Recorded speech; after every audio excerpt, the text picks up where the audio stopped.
Adalah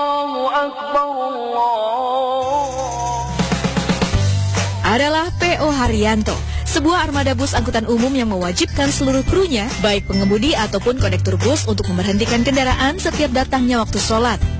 Bagi kru yang melanggar, maka akan dikenakan sanksi, yaitu tidak mendapatkan gaji. Wah.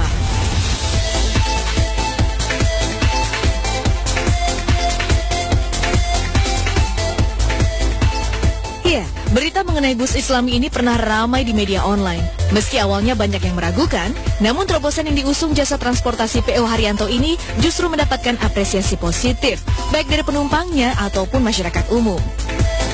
Kan kalau aku kan dari sana kan paling kalau dari Jakarta kan sore itu kan paling kan jam 5 kan dari sana kan nanti nyampe rumah makan kan bisa sholat. Kalau di musola itu kalau ada orang sholat juga ditungguin itu. Tujuan utama diberlakukannya jam sholat pada bus P.O. Haryanto ini adalah memberikan kesempatan bagi para penumpang untuk melaksanakan sholat 5 waktu, terutama sholat subuh. Jika melanggar, kru tidak akan mendapat gaji untuk 1 kali perjalanan pulang pergi. Gaji itu pun akan dimasukkan ke kotak amal bagi yatim piatu. Jangan heran pula jika di badan bus bisa dijumpai tulisan sholawat Nabi. Ini dimaksudkan agar yang membaca menjadi ingat dan senantiasa bersolawat selama dalam perjalanan.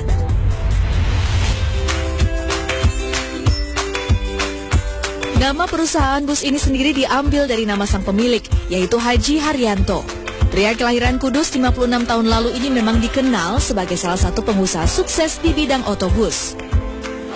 Sosok purnawirawan ini merintis perusahaannya dari kecil, dimulai dari usaha angkutan kota di Tangerang.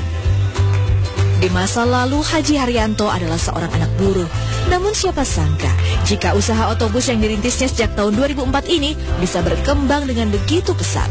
Bahkan, kini ia memiliki armada bus sebanyak 200 unit. Masya Allah. Saat ini bus-busnya melayani rute antar kota antar provinsi di berbagai wilayah Pulau Jawa dan Madura. Antara lain Jakarta, Bogor, Tangerang, Bekasi, Kudus, Pati, Solo, Madiun, Ponorogo, Karanganyar, dan juga Surabaya. Haji Haryanto menyadari bahwa keberhasilan usahanya tidak lepas dari campur tangan Allah Subhanahu wa Ta'ala. Itulah sebabnya perusahaan otobusnya senantiasa memperhatikan dan memberikan kesempatan bagi para penumpangnya untuk melaksanakan ibadah wajib, sholat 5 waktu. Kamu kasihan kalau gak masuk surga. Karena kamu yang kamu ikut ini orang muslim, ini orang yang meyakini kepada Allah, ini orang yang meyakini bahwa Rasulullah itu utusan Allah. Ini, kamu beruntung punya pemimpin-pemimpin yang kayak kita ini. Bahkan sampai kadang-kadang saya kesel punya sahabat juga. Disuruh sholat aja malah ngumpet, saya bilang.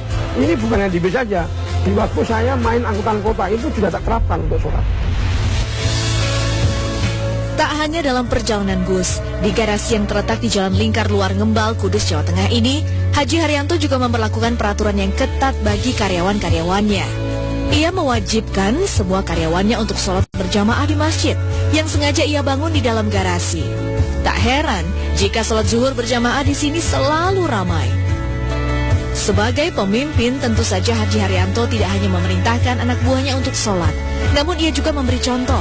5 waktu dalam sehari, Haji Haryanto selalu melaksanakan sholat berjamaah di masjid ini.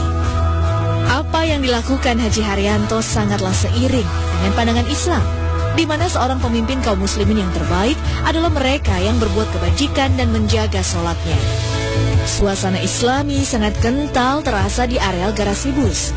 Setiap harinya terdengar alunan suara orang membaca Al-Quran dari Masjid Nurul Huda. Ya, setiap harinya memang Haji Haryanto sengaja mengundang hafiz Quran untuk membaca dan menghatamkan 30 juz Al-Quran.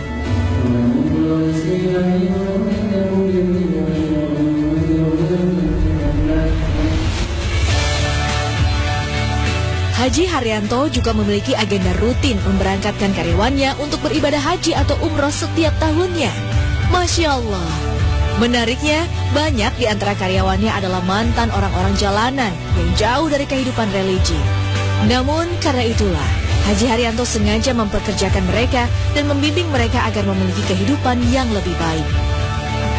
Di sini kan Pak Haji itu kan sistemnya kan harus dengan agama gitu. Karena Pak Haji juga dulu ya seperti itu, karena perubahan juga Nah kalau menurut saya Pak Haji, kalau misalnya ada karyawan atau kru yang belum sholat, pasti dibilang, ayo sholat, waktunya sholat. Gitu. Sebelum bekerja, sholat, berdoa untuk keselamatan kita masing-masing.